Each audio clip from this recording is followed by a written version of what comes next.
Assalamualaikum. Halo teman-teman, kembali lagi bersama kakak, Kak Dia. Hari ini kita akan membahas tentang sistem pernapasan. Simak videonya ya.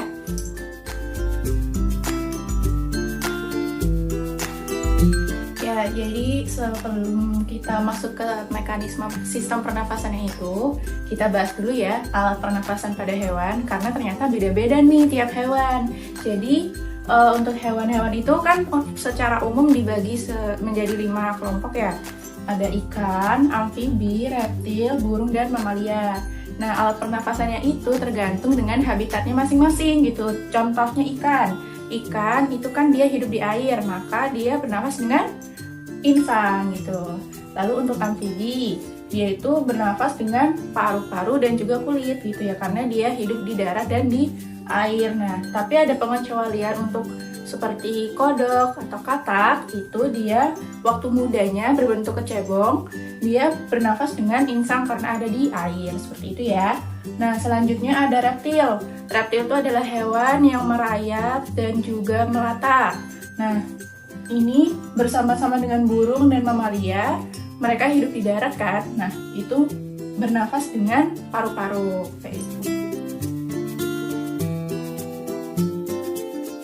Ya, selanjutnya kita akan membahas tentang mekanisme pernapasan pada manusia.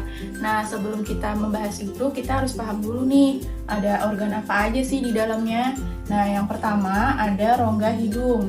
Di dalam rongga hidung itu terdapat rambut dan juga lendir. Nah, fungsinya rongga hidung itu nanti untuk menyaring udara. Jadi udara yang di luar tadinya kotor, nanti kotorannya akan terperangkap di rambut hidung itu tadi dan juga di lendir-lendirnya. Jadi nanti yang masuk adalah udara yang lebih bersih gitu ya.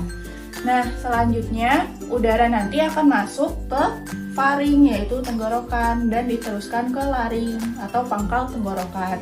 Selanjutnya udara nanti akan masuk ke trakea. Nah, trakea ini adalah semacam kayak pintu gerbangnya untuk masuk ke paru-paru, seperti itu. Nah, selanjutnya udara nanti akan masuk ke paru-paru yang mana terdiri dari bronkus, bronkiolus, dan juga alveolus ya. Nah, bronkus ini adalah percabangan dari tenggorokan dan trakea tadi ya. Jadi bronkus yang kanan akan ke paru-paru kanan, yang kiri akan ke paru-paru kiri. Nah, setiap bronkus itu nanti akan bercabang-cabang lagi kecil-kecil, disebut dengan bronkiolus. Selanjutnya, bronkiolus ini nanti di ujungnya ada kayak balon-balon kecil gitu. Itu namanya alveolus. Nah, alveolus ini adalah tempat pertukaran gasnya yang tadi masuk dari rongga hidung sampai alveolus. Tadinya kan membawa oksigen. Nah, CO2 atau karbon dioksida yang ada di dalam tubuh nanti akan ditransfer, ditukar di alveolus. Nah, nanti dikeluarkan, lalu dia kembali ke atas gitu, dari alveolus ke bronkiolus, balik ke bronkus, trakea, laring, faring, terus ke rongga hidung dan dihembuskan. Ya, selanjutnya setelah kita mempelajari tentang mekanisme pernafasan, kita bahas tentang kesehatan alat pernafasannya ya. Nah, untuk alat pernafasan itu sendiri, dia itu bisa terganggu dan juga bisa merasakan sakit loh. Nah, penyebabnya itu yang pertama ada debu, bisa debu kotoran seperti itu ya, atau asap apa saja seperti asap rokok, asap knalpot ya, asap kendaraan. Ada juga asap misalnya ada tetangga yang membakar sampah sembarangan. Nah, itu juga bisa jadi penyebab gangguan pada alat pernafasan, dan juga ada kuman penyakit nih. Nah, selanjutnya ada juga macam-macam penyakit yang bisa terjadi pada alat pernafasan kita.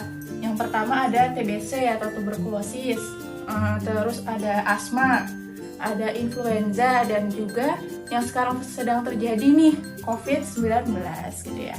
Jadi kita harus bisa menjaga alat pernafasan kita. Nah, cara menjaganya itu yang pertama dengan olahraga dan makan makanan yang bergizi agar tubuh kita kuat dan bisa melawan penyakit-penyakit tadi. Nah, yang kedua, kita harus menghindari asap seperti tadi tuh, ada asap rokok, asap knalpot gitu ya, itu harus dihindari. Dan yang ketiga, jika kita menjaga kebersihan, itu juga akan membantu kita untuk menjaga alat pernapasan, karena yang pasti kuman-kuman akan jauh dari kita dan tidak akan menghinggapi alat pernapasan kita. Jadi kita bisa sehat. Ya, jadi cukup sekian dulu ya pelajaran hari ini. Misalkan ada yang perlu ditanyakan, misalnya masih bingung, boleh di-chat di kolom komentar, oke? Jangan lupa like, share, dan juga subscribe. Dan juga jangan lupa jaga kesehatan. Sampai bertemu di video selanjutnya. Dadah!